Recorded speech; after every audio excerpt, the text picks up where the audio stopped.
Joel Ruckabutz, I think that's how you pronounce his name. He's the chairman of OIDA, Owner Operators and Independent Drivers Association. And it's about I spoke with, I PM'd Sam Manuel about the National Registry of Certified Medical Examiners. You know, a lot of drivers get their certifications through their medical personal family doctor, and they just signed it into law. It doesn't take effect till May the 4th of 2014, so it'll be 2 more years. But your doctor will have to be certified through the National Registry of Certified Medical Examiners. There's a course he has to take, there's fees, he has to be recertified every so often. I can't remember the exact time, but it's in the interview if you want to listen to the whole interview. It's about 16 minutes long. It's real interesting though, but it was on a satellite radio show, and explained some things I didn't like Mexicans and Canadian drivers do not have to follow these guidelines. They can do whatever. Just American drivers that have to follow by these guidelines. But I'm going to play the whole clip now, and I'm going to give you some little designs to look at, you know, to help you get through the interview. But this is Tack Bishop, and I'm signing out. Again this week is OIDA's Director of Regulatory Affairs, Joe Ronkovats, and Landline Magazine's Managing Editor, Jamie Jones. How's everybody doing this week? Doing good. Great to be here. Well, we've got to talk about something that we actually talked a little bit about last week, but now it is finally here, and I'm talking about the final rule on the National Registry of Certified Medical Examiners. We now have the rule in hand. So can you give us an idea of what's in this thing? What does it say? Sure. I think first, this is something that's been in the works for quite a while, and we were actually anticipating this final rule to come out since it was released last week from the Office of Management and Budget. This is a rulemaking that is going to require drivers getting their DOT physicals that they are going to have to use a doctor who is both trained and certified and listed on the National Registry maintained by FMCSA. In order to have a valid DOT physical, you will no longer be able to go to your local doctor unless he has paid and gone to the training courses to get certified, and he's registered, and part of that is they'll get a 10-year certificate from FMCSA, and they'll also have to get refresher training in 5 years in order to maintain their credentialing, as it were, to give DOT physicals. This is going to affect virtually every driver in the country. You know, you can certainly speculate. We've talked about this in the past. What the outcome of this rulemaking will be practically for drivers. Will it lead to decreased choice of doctors? It's a pretty safe assumption that that's going to happen. If a doctor doesn't do a sufficient amount of DOT physicals in his practice right now, you know, it's unlikely that he's going to spend the money. And I did a little perusing around on the internet to find out, you know, what would be charged for these training courses they would have to take. And it's not just in person, you know, where they have to do it in person. They could take it over the internet, but you're talking lost time from their practice, etc., and the cost of the course. It's going to be interesting to see how this plays out. I mean, there's some articles out there that do indicate that a lot of doctors simply are going to quit offering DOT physicals because it's not a core part of their practice. What I think was interesting in the rulemaking, because those were concerns that were raised through the commenting process, and common sense tells you that even physicians, I mean, the pressure that they're under, they're not going to voluntarily heap on more red tape onto their practice. So one thing that I think, you know, just looking at that FMCSA did to try and ease the pain of that is to go, the certification for the medical examiners will be good for 10 years. So with the refresher course after the 5, that to me looks like they were trying to ease the pain of going through the hoops and hurdles of being on the registry. But there again, I mean, the fact that we're even going there, it is going to reduce the number of physicians, because they're not going to want to mess with it. It's a scrutiny level, and there's going to be more work on their part eventually that I just don't think that they're going to want to mess with. That's a great point. It's not just that the doctor has to get certified, go through this training. The doctor is going to have to, once a month, electronically use a new form that's been created by FMCSA and transmit to FMCSA data on the DOT physicals that he has performed, and that data is going to include things, obviously the driver's name, first, last name, date of birth, driver's license number, state of issuance, whether he was medically qualified or not medically qualified. So they are going to have an extra paperwork burden beyond what they still will have to do. They will still be filling out the long form physical, and as part of this too, they have to keep these records for 3 years. When we talk about transmitting this information, I don't know, Terry, if you remember all the ranting and raving over the medical certification rule, where drivers have to actually go to their state driver's licensing agency and present their certificate. And I don't know really if it's just me, because I would rather pull my eye teeth with pliers than go to the DMV. I hate that place. I don't think it's a pleasant experience for very many people. It's really not. And so here you are. Now you have to go and take your medical certification to the state driver's license agency to prove that you're medically certified after the doctor's already said that you are.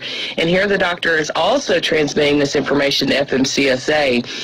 Obviously the big gap in here, and this goes back to the more work for the doctor, because, who wants to make a trip to the DMV? Eventually, FMCSA is indicating that there will be another rulemaking on this where the doctor will transmit the medical certification straight to the state driver's licensing agency.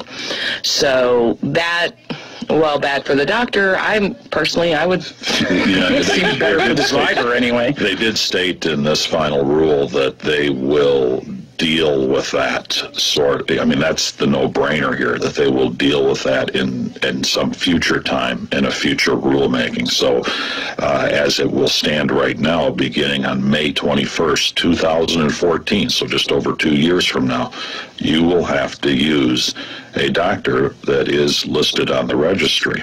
In fact, that's probably where you're going to have to go to find out where a certified doctor is listed on the registry is that you can utilize.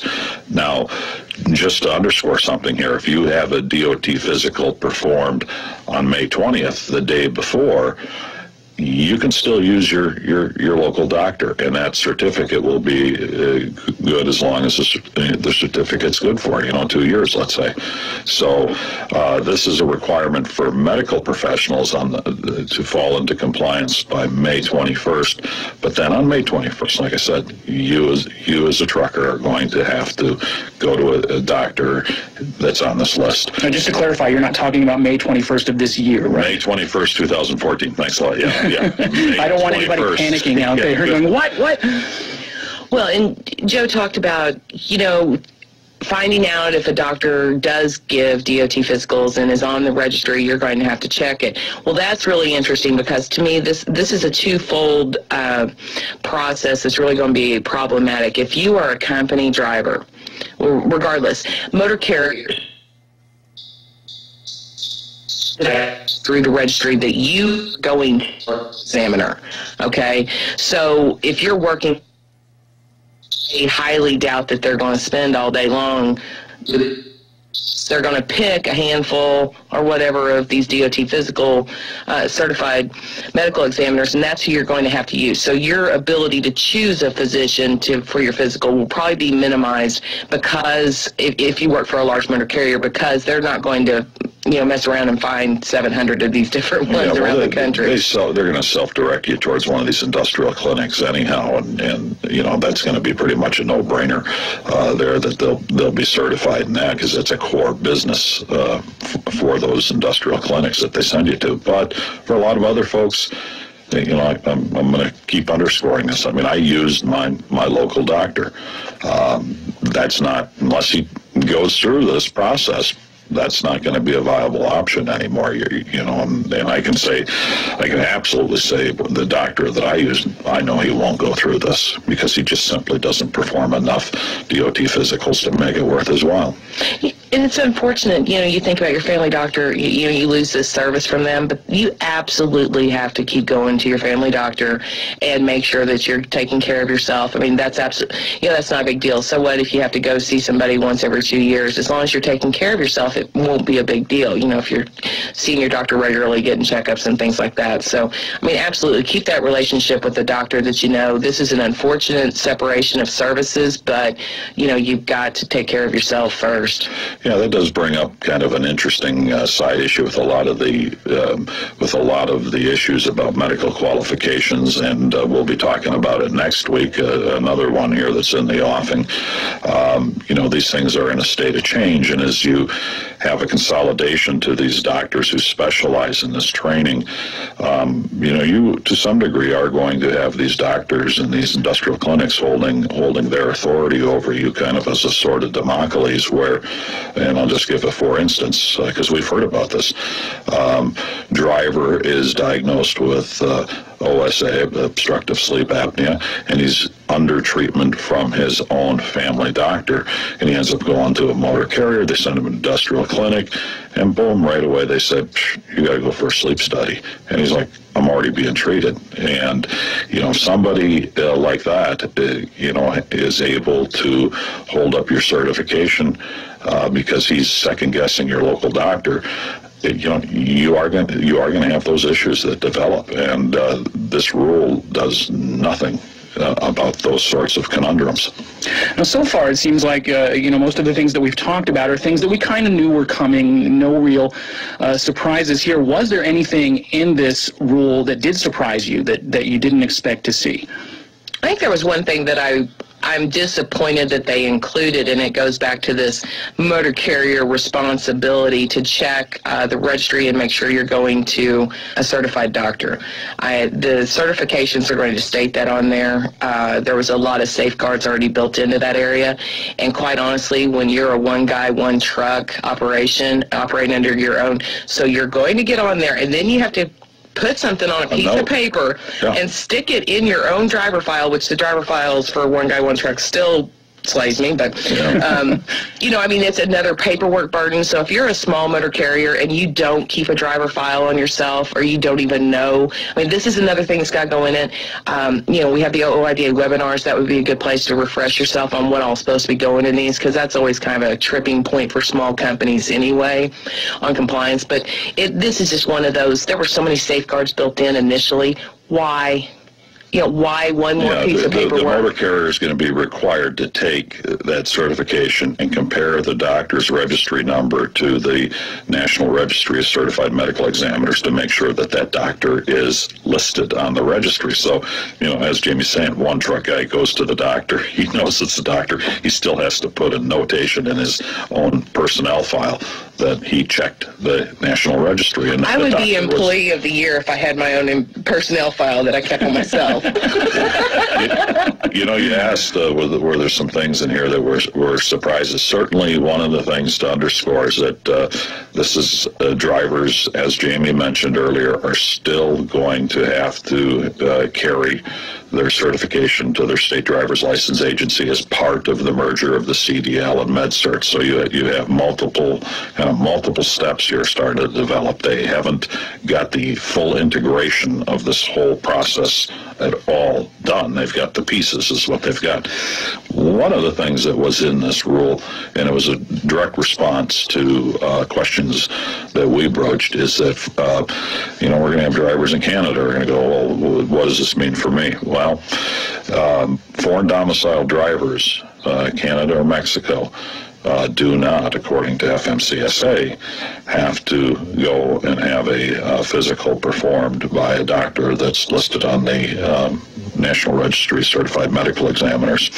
So there you have it. Wow, that is kind of surprising. Well, you know, we've broached this issue in relationship to cross-border trucking, you know, from the south, and FMCSA is simply it's kind of interesting to see them say, well, you know, these are government doctors. And so they must know what they're doing. I mean, I'm paraphrasing a little bit. It's really interesting that, when it comes to drug and alcohol testing, they do have to conform with things, but similar to the U.S. But, in fact, a lot of them will use facilities here in the U.S. to conform with those requirements. But for this, no, they can use any old doctor they want. All right. Well, Jamie, Joe, thank you so much for being with us today and bringing us up to date on this. You're welcome. You're welcome. We'll be back with lots